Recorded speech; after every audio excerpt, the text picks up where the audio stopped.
يعطيكم العافية يا أحلى متابعين. واليوم طبعا نورتنا الفنانة أماني محمد والضيوف اللي معاها، وطبعا معاكم موسى صاحب مطعم نيو فليفر. طبعا احنا نقدم الحين في بوفيه رمضاني، وحيا الله بالجميع، المكان مكانكم وتنورونا. مساكم الله بالخير والسعادة، كل عام وانتم بخير، رمضان كريم وعساكم من عواد ومبارك عليكم ما تبقى من نص الشهر.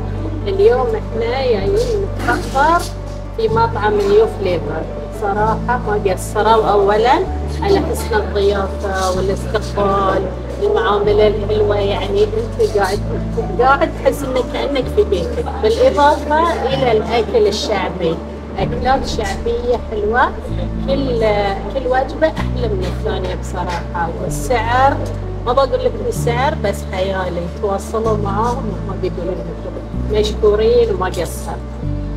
السلام عليكم، شلونكم؟ كل عام وانتم بخير بصحة وسلامة إن شاء الله.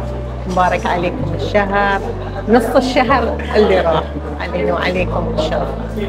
والله أنا أشكر على المطعم نيو فليفر، صراحة خوش أكل عندهم، أشكرهم وما قصروا، وإن شاء الله لنا جاية ثانية. شكرا. يسعد مساكم بالخير. مبارك عليكم الشهر، لو ان احنا وصلنا نص الشهر مبارك عليكم القرقوعون.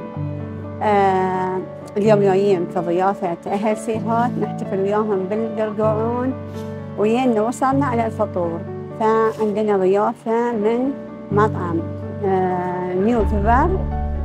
ضيافتهم حلوة، مشكورين على حسن الضيافة، على هالبوفيه الجميل، الأكلات الشعبية، الهريس، المعبلات، كل شيء بيكون موجود.